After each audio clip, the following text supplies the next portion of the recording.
Agression antisémite dans le RER, une jeune femme prise à partie sous les yeux des autres voyageurs qui n'ont pas bougé, un acte infâme qui suscite la condamnation de toute la classe politique, appelle à un sursaut républicain contre toute forme de racisme.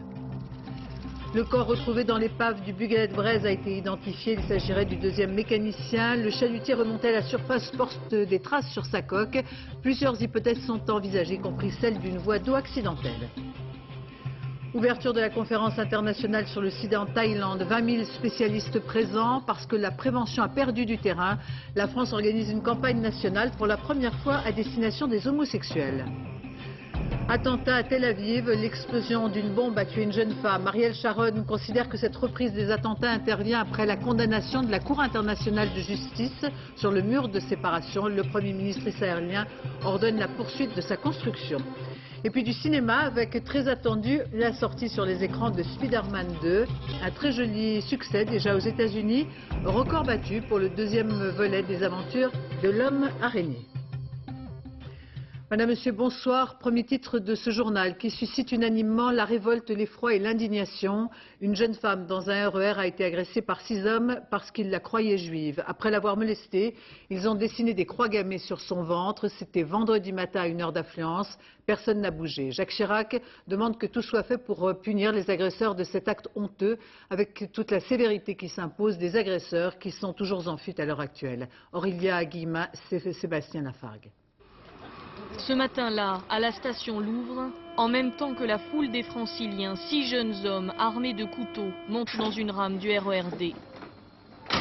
Déjà à l'intérieur, une jeune femme de 23 ans avec son bébé est immédiatement prise à partie. Sous la menace, elle donne son argent et ses papiers, mais l'agression ne fait que commencer. Un des individus a pris son portefeuille et a remarqué qu'elle habitait dans le 16e arrondissement. Et là, il en a fait une déduction. Il s'est dit, le 16e... il y a de l'argent, et donc elle est juive. Et la violence est montée d'un cran. Les agresseurs renversent la poussette de l'enfant et s'acharnent sur leur victime, lacèrent ses vêtements, lui coupent les cheveux et dessinent sur son ventre 3 croix gammées à l'encre noire. Il est 9h30. À cette heure, la ligne est relativement fréquentée, mais dans le wagon, personne n'osera intervenir. Il semblerait qu'il y avait plusieurs personnes assises dans ce RER. On est là face à la lâcheté, à la bêtise, et non seulement à la lâcheté des auteurs, mais à la lâcheté de tous ceux qui assistent à ce genre d'acte sans bouger. On peut comprendre qu'il y ait la peur, mais il faut qu'il y ait un sursaut républicain, un sursaut civique. La victime, qui n'est pas de confession juive, a de nouveau été entendue cet après-midi par la police judiciaire de Versailles. Très choquée, elle dit ne pas pouvoir identifier ses agresseurs. Vendredi matin, ils ont pris la fuite vers Sarcelles et sont pour l'heure toujours introuvables. Les réactions se sont multipliées tout au long de la journée avec la même tonalité, l'effarement devant une telle barbarie, une agression ignoble, lourde de symboles, qui doit susciter en France un véritable sursaut civique, venant ainsi en écho à l'appel lancé par le chef de l'État jeudi dernier contre les actes racistes et antisémitistes dans le pays. Des rassemblements seront organisés demain en signe de protestation. Jean-Baptiste Prédali. Tôt ce matin, à l'Assemblée nationale, le débat sur l'assurance maladie s'est interrompu un moment pour dénoncer l'agression du RERD. Le gouvernement d'abord, par la voix de Philippe Douste-Blazy. La haine, l'antisémitisme, le racisme, la xénophobie sont probablement, et à coup sûr, certainement, les pires dérives mortelles pour notre démocratie. Tous les groupes politiques ont fait part de leur indignation avant Jean-Louis Debré, au nom de tous. C'est la France qui est visée à travers ces actes ignobles. Puissions-nous tous nous retrouver dans la lutte contre le racisme, la xénophobie et l'antisémitisme. Indignation à l'Assemblée nationale et toute la journée, de la droite à la gauche, des réactions et des prises de position. Il faut absolument d'abord que le président de la République exige du gouvernement qu'il mette des moyens sans précédent pour retrouver les agresseurs. Le président de la région Île-de-France appelle tous les élus à se rassembler demain. En attendant, il évoque les heures noires de la guerre. La France est comme un des rares pays d'Europe qui ait donné des enfants à déporter aux Allemands. Et ça implique quoi, selon vous, aujourd'hui? Cette passivité, cette complicité, cette peur du plus fort, etc. Jeudi, le président de la République appelait au sursaut contre la montée de l'intolérance. Discours solennel dans un lieu symbole, le refuge d'enfants juifs pendant la guerre. Vendredi, un comité interministériel de lutte contre le racisme et l'antisémitisme dressait un bilan. Il y a eu plus d'actes racistes en France dans les 6 premiers mois de l'année que durant toute l'année 2003. La réunion se déroulait à l'heure même de l'agression du RERD. Le corps du marin pêcheur retrouvé dans l'épave du Bugalet de Braise a été rapatrié ce matin à Brest. Son identification est quasi certaine. Il s'agirait du second mécanicien qui était à bord, tout semble l'indiquer. Le chalutier remonté à la surface et placé sur une barge a été ramené au port de Falmouth en Angleterre. Il ne sera acheminé qu'en début de semaine prochaine vers Brest où commencera alors le travail des experts. Déjà, l'enfoncement de la coque visible sur les images permet d'avancer différentes hypothèses. Paul de Genève, Arnaud Miquet. Il attendait cette réponse depuis 6 mois. Rémi Glohaguin vient tout juste d'apprendre que le corps retrouvé dans l'épave du Bugalet de Braise est celui de son frère, Patrick Glohaguin. La famille bouleversée n'a pas souhaité s'exprimer. C'est leur avocat qui s'est fait leur porte-parole. Les familles sont soulagées que ce soit le corps de Patrick Glohaguin qui a été retrouvé. Pourquoi? Parce que la famille de Patrick Glohaguin n'est pas une famille de marins. C'était le seul marin, la seule famille où n'a pas de culture maritime. La famille Glohaguin ne supportait pas l'idée que Patrick disparaisse à jamais. Les autres, habitués à la cruauté de la mer, l'avaient compris. Madame Glohaguin, c'est un soulagement quand même parce que ça faisait longtemps qu'elle attendait ça. Mais c'est bien parce qu'on a su au moins qui c'était. Eric aurait préféré, je pense, rester dans l'eau, donc ouais, c'est ce qu'il ouais. Moi, il est bien où il est, quoi. Voilà. Le corps était arrivé ce matin à Brest, à bord du chasseur de mines L'Aigle. Dès hier soir, il avait quitté la baie de Falmouth et le Bugalet de Braise. Le chalutier est maintenant posé sur sa barge. Bien visible, l'impact sur le côté tribord, déjà connu et filmé par les robots de la Marine nationale. Bien plus surprenant, en revanche, le côté bâbord est également endommagé. Selon des spécialistes sur place, un choc avec un autre bateau ne pourrait pas provoquer de tels dégâts de chaque côté. La pression sous-marine pourrait alors en être la cause. Et ils évoquent également la possibilité d'une éventuelle voie d'eau. L'hypothèse d'une collision n'est toutefois pas écartée. 4 experts ont été désignés. Ils attendent le Bugalet Braise annoncé mardi matin à Brest. En Haute-Savoie, les recherches se sont poursuivies toute la journée, mais sans aboutir. Les mauvaises conditions météo ne facilitent pas le travail des secouristes. Un alpiniste accompagné d'un guide ont été probablement ensevelis par une coulée de neige. Les chances de les retrouver vivants sont très fragiles. Stéphanie Labrousse, Jean-Claude Martin. Il est 15 h environ lorsque les recherches sont suspendues en raison du manque de visibilité à 3900 mètres d'altitude. Depuis 7 h ce matin, les gendarmes du peloton de haute montagne ont pourtant déployé tous leurs efforts à la recherche des 2 alpinistes disparus. 2 hommes probablement précipités dans une crevasse bouchée par 25 mètres de neige. Ils ont creusé dans l'une des 2 crevasses sur une profondeur de 6 mètres. Ils ont sondé de là sur une épaisseur de 4 mètres. Donc on est à peu près sûr qu'ils ne sont pas là où on a travaillé ce matin. Hier, en début d'après-midi, 2 cordées de 3 hommes progressent sur le versant nord du Mont Blanc du Tacul. Un client présente alors des signes de fatigue. L'un des guides décide donc de le redescendre. Contre toute attente, une plaque avant cède après leur passage. À ce moment, Marc Serreuil évolue en contrebas. J'entends des gens crier avalanche, donc immédiatement j'appelle les secours. J'appelle le refuge qui est en face pour avoir la confirmation du nombre de personnes qu'il y a actuellement dans le Tacul. Et puis comme ça, je peux donner un peu plus de précision au secours. Qu'est-ce qu'on ressent dans ce moment-là? Beaucoup d'angoisse, d'abord pour les gens qui sont éventuellement pris, puis de l'inquiétude. Et une profonde émotion pour les disparus et leurs proches. À Chamonix, cet accident tragique est dans tous les esprits. Vous savez, cette montagne, elle nous donne des bonheurs incroyables. Et puis les tristesses sont à la hauteur de ces bonheurs. Alors la tristesse est profonde, oui. Si les conditions météorologiques le permettent, les recherches reprendront demain. Mais il paraît bien improbable que les 2 alpinistes soient encore en vie, 30 heures après leur disparition. Le téléphérique de l'Aiguille du Midi reprend du service. Pendant plus de 2 mois, il avait été immobilisé après la chute d'un câble. Ce matin, en raison du mauvais temps, il a redémarré, mais timidement. Tout de même, près de 2000 passagers l'ont emprunté aujourd'hui. Au Proche-Orient, Ariel Sharon décide de poursuivre la construction du mur de séparation, rejetant les arguments de la Cour internationale de justice et s'appuyant sur la reprise des attentats avec l'explosion d'une bombe à Tel Aviv ce matin. Pour Yasser Arafat, cet acte terroriste serait une provocation. Ce matin, près d'un arrêt d'autobus, un engin a explosé, une jeune femme a été tuée, 20 personnes ont été blessées. Attentat revendiqué par les brigades des martyrs d'Al-Aqsa. Christian Houtin. La bombe était cachée dans ces buissons, juste à côté de l'arrêt de bus. L'explosion s'est produite au moment où les passagers montaient dans l'autobus. C'était ce matin à une heure de grande affluence sur cette artère proche du centre-ville de Tel Aviv. Une jeune femme de 20 ans a été tuée et 14 autres personnes blessées. Une enquête est en cours pour déterminer comment l'engin explosif a pu être dissimulé à cet endroit sans éveiller l'attention. Un attentat aussitôt revendiqué par les brigades des martyrs d'Al-Aqsa, proches du Fatah de Yasser Arafat. Dans ce communiqué, le groupe armé déclare que c'est une riposte aux crimes d'Israël à Naplouse et dans la bande de Gaza. De son côté, le dirigeant palestinien a officiellement condamné cette attaque. Mais il a également insinué qu'il s'agissait d'une provocation des Israéliens. Cet attentat intervient 2 jours après l'avis consultatif de la Cour internationale de justice. Celle-ci vient de condamner la clôture de sécurité qu'Israël construit tout autour de la Cisjordanie. Et elle a demandé sa destruction. Un avis qualifié de partial est rejeté catégoriquement par le Premier ministre israélien ce matin même. En guise de réponse, Ariel Sharon a ordonné la poursuite de l'édification de ce mur, seul rempart selon lui contre le terrorisme. L'attentat d'aujourd'hui est le premier perpétré en Israël depuis le 14 mars dernier.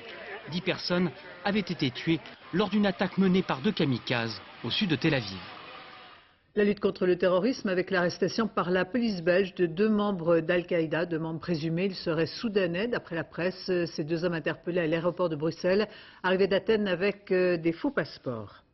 La conférence internationale sur le sida s'est ouverte en Thaïlande. Aujourd'hui, quelques 20 000 spécialistes participent à cette 15e édition et lancent un appel à une véritable mobilisation. Le constat est tragique. En Asie, le sida est une véritable bombe à retardement. Ailleurs, il continue ses ravages. 5 millions de personnes contaminées l'an passé dans le monde. Et puis, dans les pays occidentaux, la prévention perd du terrain. Et en France, commence ce soir une campagne nationale. Vanessa Rouet. Lorsque George Bush promet de l'argent pour combattre le sida, n'est-il pas un menteur? Si l'attaque vise le président des États-Unis, elle s'adresse aussi à l'ensemble des pays riches. Les fonds promis à la recherche sur le sida ne sont toujours pas accessibles à tous. Et le millier de manifestants à Bangkok, devant le siège de la conférence internationale sur le sida, comptait bien faire pression. À l'intérieur, 17 000 scientifiques et politiques planchent sur le sujet. Le sida ne va pas seulement emporter des millions de vies. Il va coûter cher au système de santé des régions infectées et donc bloquer leur développement économique et social. La pandémie progresse dangereusement. Si l'Afrique détient le triste record de 25 millions de séropositifs, la Thaïlande, comme le reste de l'Asie du Sud-Est, compte 6 500 000 personnes atteintes du sida. L'Europe orientale, 1 300 000. L'Europe occidentale, non épargnée, 580 000 cas. Voici Benoît. Loin de Bangkok, aujourd'hui même, la France lance sa campagne de sensibilisation sur le sida. Mais parmi ces hommes, l'un d'eux est peut-être porteur du virus du sida. Pour la première fois, est mis en scène un bar de nuit homosexuel, car 1/3 des contaminations touchent la communauté gay. En France, 23 000 personnes sont malades du sida. C'est très simple. Ce soir. Parmi les thèmes abordés à Bangkok, la transmission du sida de la mère à l'enfant. Dans les pays en voie de développement, 1,5 million d'enfants sont séropositifs. En Thaïlande, une nouvelle combinaison de médicaments permet précisément de juguler la propagation du virus chez les petits. Ce pays est le premier au monde à avoir généralisé cette nouvelle association de médicaments. Reportage dans le nord du pays, Nathalie Sapena, Nathalie Gallet. Un petit garçon qui joue devant ses parents émerveillés. Derrière l'image banale, il y a le drame du sida. Les 2 parents sont séropositifs. Ils l'ont découvert quand Métini, la mère, est arrivée à l'hôpital enceinte de 4 mois et quasiment mourante.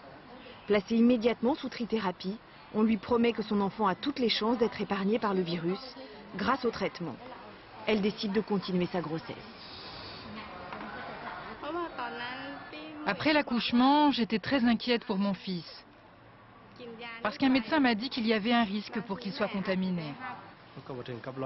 D'un côté, j'avais très peur, et de l'autre, j'espérais vraiment qu'ils allaient le sauver. Métini a pu bénéficier d'une nouvelle combinaison de médicaments, 3 mois d'AZT à la fin de la grossesse et une pilule de névirapine au moment de l'accouchement. Résultat, le petit garçon n'a pas été contaminé. Une combinaison testée en Thaïlande par des chercheurs français et dont l'efficacité s'est révélée spectaculaire.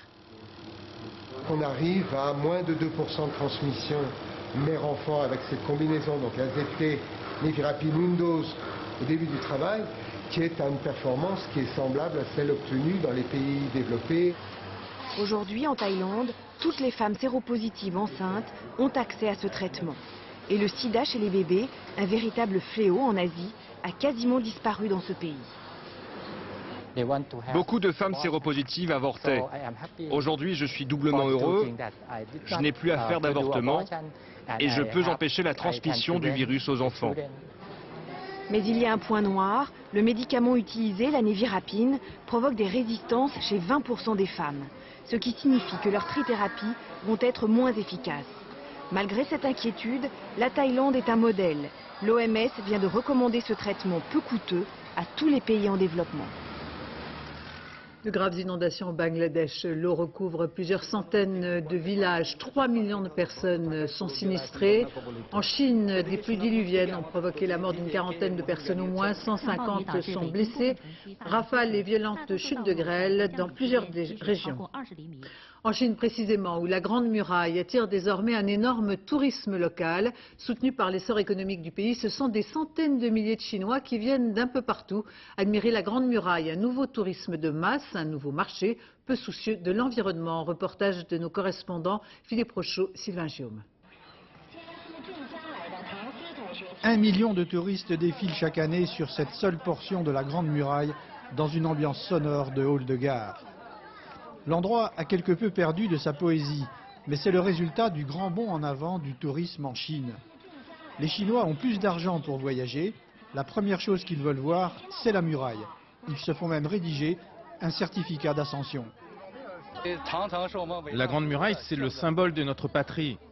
Quand on monte ici, on ne peut pas s'empêcher d'être fier. La muraille aujourd'hui n'est plus attaquée par les hordes mongoles, mais par les millions de touristes, les télécabines qui dénaturent le site, les autoroutes avec ces voitures et ces camions qui passent carrément sous la muraille, et puis cette pollution qui ronge les pierres. Mais sa protection n'est pas dans les priorités du pouvoir. Luo Chewen, ancien architecte, a fondé une société de protection de la Grande Muraille pour surveiller l'environnement et le comportement des touristes. Dans les endroits ouverts au public, les gens écrivent sur la Grande Muraille. Ils font tomber des briques.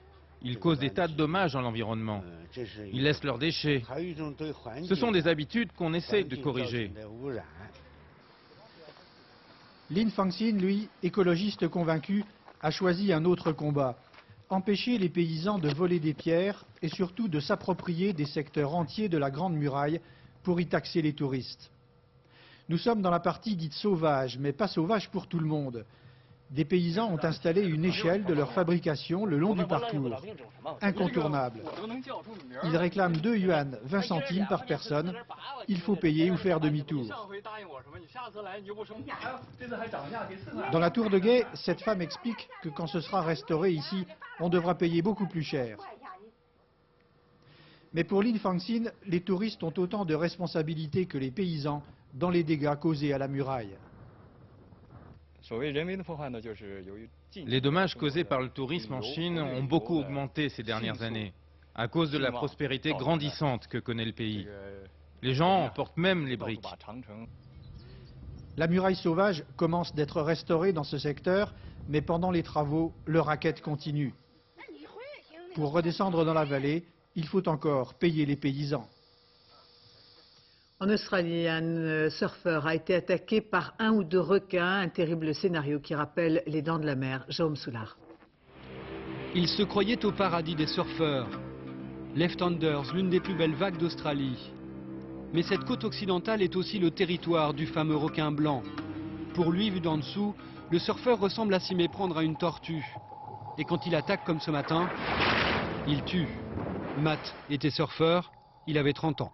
On a entendu un drôle de bruit, on a regardé vers la vague, et là j'ai aperçu un énorme requin qui était en train de manger ce gars. Il y avait un autre requin qui l'encerclait et l'empêchait de sortir. Et puis il y a eu une grosse vague et tout le monde criait « Vas-y Matt, nage, sauve-toi !» Mais c'était déjà trop tard pour lui. Un accident rare, car le mythe du requin mangeur d'hommes reste une phobie populaire. Dans le monde, 25 personnes décèdent ainsi chaque année, contre 250 victimes des éléphants, 50 000 de morsures de serpents. Des attaques de requins prévisibles qui se produisent presque toujours à l'embouchure des rivières, au lever ou au coucher du soleil. Et quand on oublie les règles élémentaires de l'océan, on prend des risques, évidemment. En France, la multiplication des affaires d'agression sexuelle sur des enfants et en particulier la disparition du petit Jonathan dans une colonie de vacances, ces affaires ont amené les centres de loisirs à mieux adapter la surveillance et tout commence par responsabiliser enfants et animateurs. Karine Comadi, Mathieu Birden.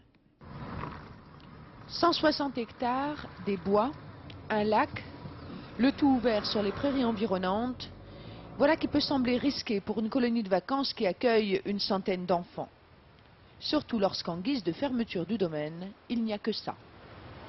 On préfère finalement éduquer et sensibiliser nos enfants et nos équipes d'encadrement aux risques potentiels sur le site, plutôt que de donner aux enfants une vision toute sécuritaire qui ne correspond pas à la réalité du monde extérieur. Ici, il y a un animateur pour 8 enfants. La direction de la jeunesse en préconise un pour 12. Oh là là, on a frôlé la catastrophe.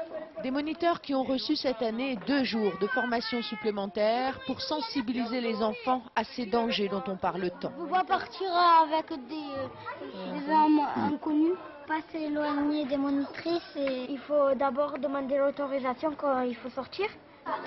Colonie de vacances rime désormais avec prudence, pour l'encadrement aussi.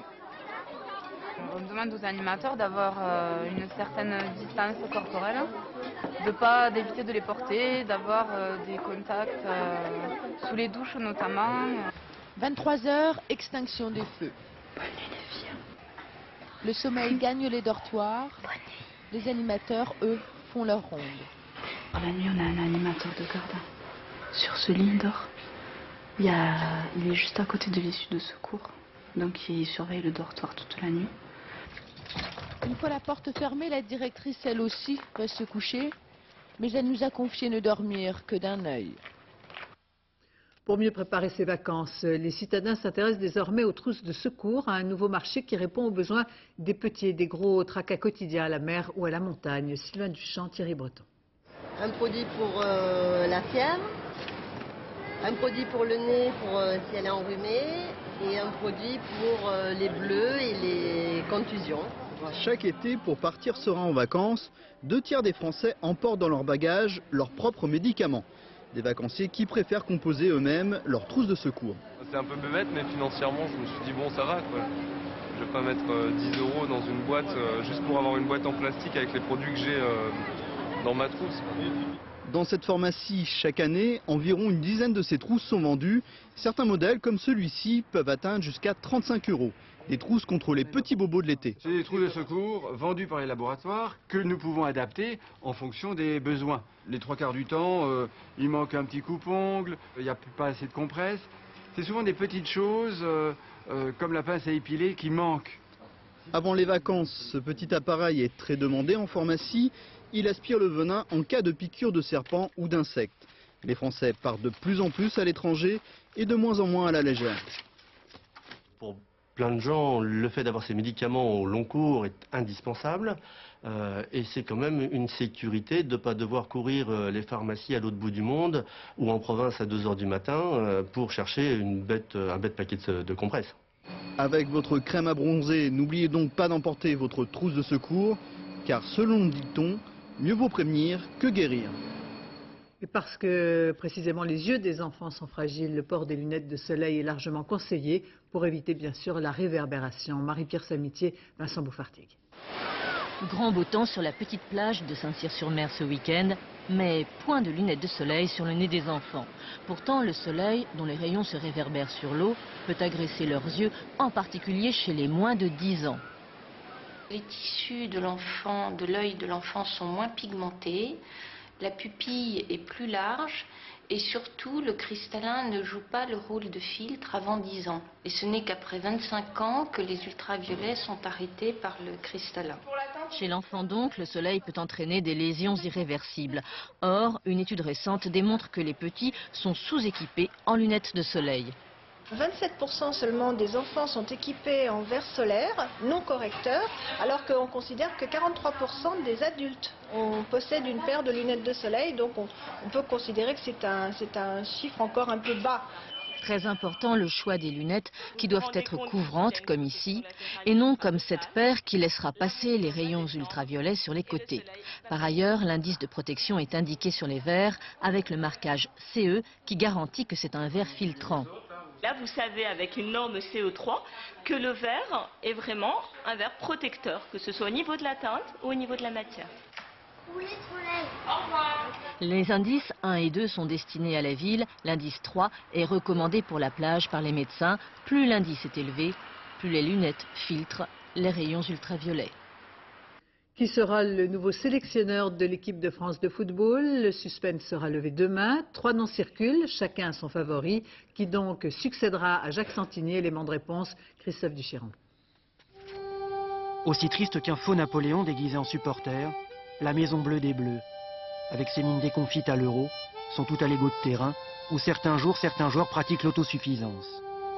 Alors qui doit reprendre en main la Maison des Bleus? Les membres influents du foot français ont réfléchi à la question vendredi à côté de Clermont-Ferrand.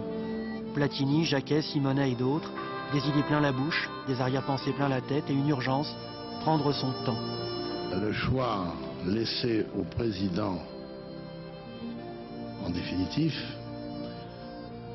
tourne entre 2 ou 3 possibilités. À la grande loterie du ballon rond, du premier choix, Laurent Blanc, 38 ans, récent joueur mais sans diplôme d'entraîneur, premier favori du président Simonet. Et puis il y eut Jean Tigana, 49 ans, ancien joueur, entraîneur expérimenté, soutenu mais pas trop par Platini, son ancien partenaire des Bleus. Enfin, Raymond Domenech, 52 ans, candidat tardif qui reçut le soutien déterminant d'Aimé Jacquet, défenseur de la filière fédérale à laquelle appartient Domenech, entraîneur de l'équipe de France Espoir.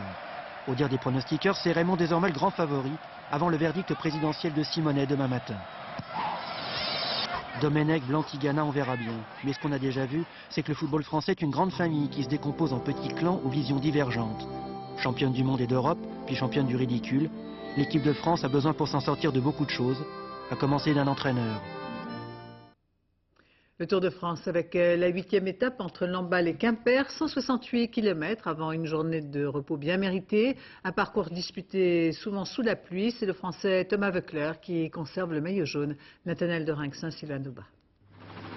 Voilà un temps à ne pas mettre un coureur dehors. Cet après-midi, un léger crachin breton a tenu compagnie au peloton tout au long des 168 km de la 8e étape. 4 coureurs ont tenté de se faufiler entre les gouttes. En vain, leur échappée se termine 10 km avant Quimper, pour le plus grand bonheur de Thor Hushovd, le Norvégien de l'équipe Crédit Agricole qui s'impose au sprint sur la ligne. Mais avec le vent, avec la pluie, encore une fois aujourd'hui, les organismes ont souffert. Ouais, encore une journée de pluie en Bretagne. Bon, maintenant on va arriver dans le sud, donc je pense que ça va aller. Heureusement, parce que cette semaine c'était un peu galère. Un peu galère, le mot est faible. Quand la pluie s'en mêle, c'est tout le peloton qui s'enrhume. La première semaine du Tour a été marquée par des chutes, beaucoup de chutes. Finalement, les seuls à avoir le sourire, ce sont les équipes françaises. Jean-Patrick Nazon remporte une étape, Crédit Agricole, Cofidis, AG2R, avec 4 succès sur le Tour, ont déjà rempli leur contrat. Et que dire de Brioche la boulangère, Thomas Voeckler est plus que jamais en jaune. Après une saison presque blanche, grâce à lui, le cyclisme français reprend des couleurs. Ce soir, les coureurs prennent la route du Sud. Demain à Limoges pour la journée de repos. Ils espèrent trouver un peu de soleil avant d'attaquer les Pyrénées la semaine prochaine. La Formule 1 avec le Grand Prix de Grande-Bretagne. Au 40e tour, un violent accident s'est produit. L'Italien Trulli a effectué 2 tonneaux après que sa voiture ait fait un tête-à-queue lancé à pleine vitesse. Le pilote indemne est sorti du cockpit. Pour la victoire, c'est l'inoxydable Michael Schumacher qui s'empare de cette 11e épreuve du championnat du monde.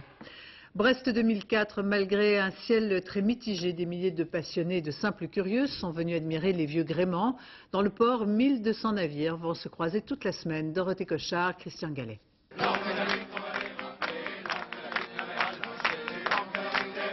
Si la réussite d'une fête se mesure au cœur qu'on y met, les Bretons peuvent se réjouir. 2000 bateaux réunis et de prestige, qui plus est. Cet après-midi, ils régataient au large, mais quelques-uns étaient à quai, ouverts au public. Celui-ci est un 3-mâts anglais de 47 mètres. Forcément, ça fait rêver, surtout quand on pense à la barre. Non, parce que moi, je sais pas tout et ancré, sinon, je peux essayer. Bon, on fait avec, hein. C'est un temps Brest 3, c'est un temps Brest 3. On est bien dans l'ambiance. Les restes de hier soir, en fait. Non, je vais dire le temps. Bon, on va recommencer. Hein. D'accord, Moins hésitants, les légumiers bretons. Ce matin, ils présentaient leurs produits locaux en tenue traditionnelle, comme il se doit. Sur leurs étals, artichauts, échalotes, tomates, choux-fleurs, le tout mené par des chevaux de trait et des chevaux de trait bretons. Ils sont calmes, dans un tempérament très calme. Déjà, c'est un avantage et qu'ils sont courageux.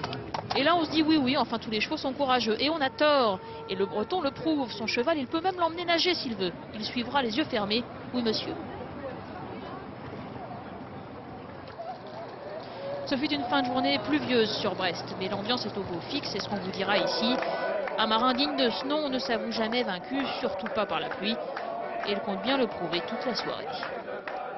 Et pour ceux qui ne craignent pas l'obscurité, 2 grottes dans les Alpes-Maritimes ont été équipées de passerelles. Une première mondiale, on progresse sous terre et la descente est ouverte à tous. Nathalie Jourdan, Frédéric Surelli.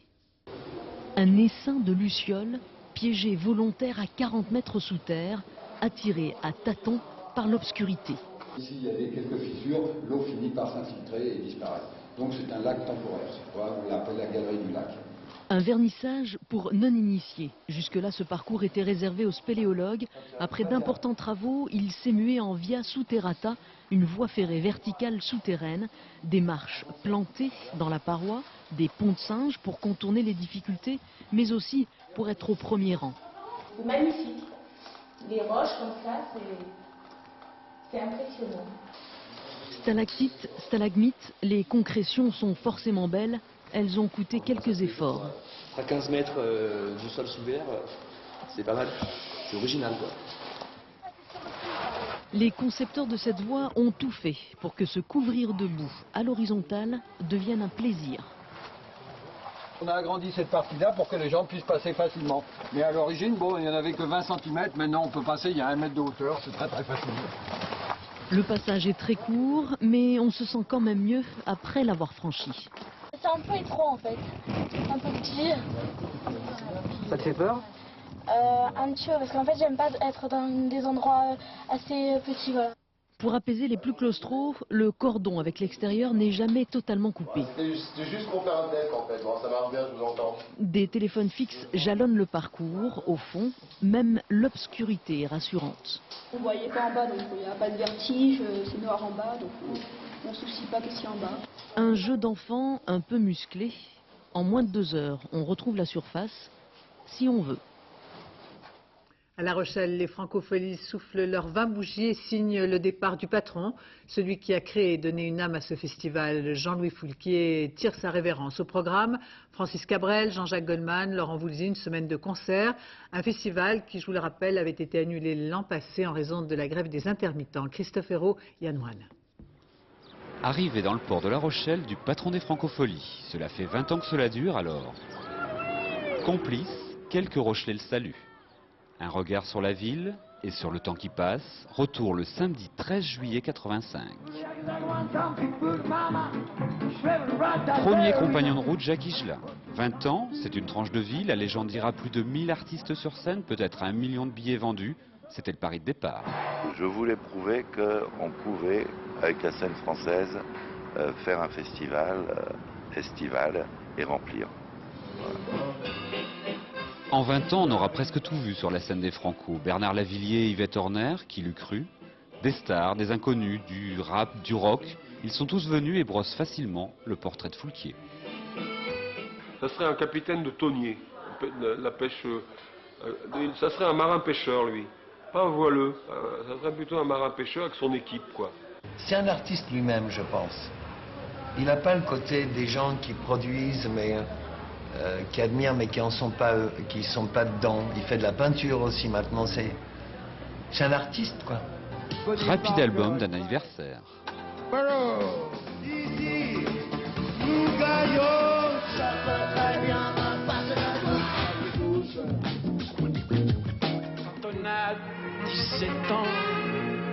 Et s'il fallait n'en garder qu'un? Monsieur Léo, certainement mon plus grand souvenir. Car bientôt il n'y aura plus que des souvenirs. Foulquier arrête. Ça va? 20e édition, dernière sous sa direction. C'est lourd comme pression. Il y a un stress toute l'année, il faut réunir les budgets, et j'ai de plus en plus de mal à le vivre. Mais il n'est pas venu le temps de la retraite, encore moins celui de la nostalgie. Jean-Louis Foulquier fourmille de projets, en tout cas celui de savourer sa 20e édition. Très attendu, la sortie sur les écrans de Spider-Man 2. Les États-Unis lui ont déjà réservé un triomphe en tête du box-office. Le deuxième volet des aventures de l'homme araignée, joué par Tobey Maguire. Pascal Deschamps, Bernard Pucessot. Plus loin, plus vite, plus fort, à chaque numéro 2, c'est la même avalanche de superlatifs. Mais il faut dire que cette fois, il n'y a pas tromperie sur la marchandise, puisque marchandise il y a. Le premier opus avait enchanté les fans pour le plus grand soulagement de l'acteur choisi, le quasi-inconnu Tobey Maguire, restait à ne pas décevoir. Vous savez, j'avais signé pour 3 films, avant même de faire le premier. Alors quand j'ai eu le scénario du numéro 2, j'étais plutôt nerveux. Ma première réaction, ça a été de dire, grâce à Dieu, il est bon. Qu'est-ce que vous voulez? Je veux trouver ton ami l'homme araignée. Dis-lui de me retrouver devant la tour de... Un scénario subtil, centré sur la solitude du héros malgré lui, Peter Parker, alias l'homme araignée, et des effets spéciaux à la hauteur du budget, vertigineux. En confiant le tout à un surdoué du genre, Sam Raimi, les producteurs étaient sûrs de ne pas gâcher. Un physique d'ado sérieux, ultra timide, Sam Raimi qui a signé à 20 ans le culte Evil Dead, dit lui-même un peu comme Flaubert et sa Madame Bovary que Peter Parker, c'est lui. Peter Parker est un type gentil, fort, courageux et authentique. Quand je filme ses aventures, je m'identifie à lui et je m'aperçois alors du fossé qu'il y a entre nous. Et je me dis, pourquoi ne suis-je pas comme ça?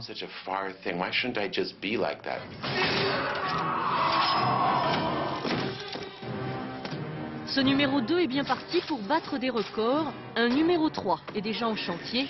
Mais le rêve des producteurs est d'aller beaucoup plus loin. Plus que n'importe quel héros de bande dessinée, Spider-Man est devenu une véritable mine d'or. Et avant de refermer ce journal, la disparition de la comédienne Renée Saint-Cyr. Elle s'est éteinte à l'âge de 99 ans. C'était la doyenne du cinéma français. Elle a joué dans des films très populaires comme La Symphonie Fantastique, Marie-Martine ou Si Paris nous était compté. C'était la mère du réalisateur Georges Notler qui l'a fait tourner dans Le Monocle riz jaune, Quelques messieurs trop tranquilles. Renée Saint-Cyr était également comédienne de théâtre et écrivain. Ainsi se termine ce journal. Je vous remercie de votre attention. Tout de suite, la météo de Nathalie Riouet.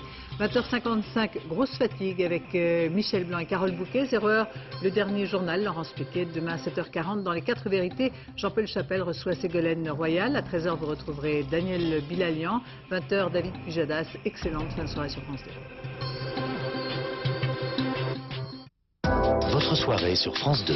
Carole Bouquet et une pléiade d'acteurs réveillent le Michel Blanc qui est en vous. Vous avez composé le 911? Ne quittez pas, 2 épisodes inédits vont vous répondre. Et avec un double 70s show suivi de Shasta, les comédies sont en série. France 2. Grosse fatigue, New York 911 et Sunday Night Comedy ce soir sur France 2. Vivez un tour de rêve sur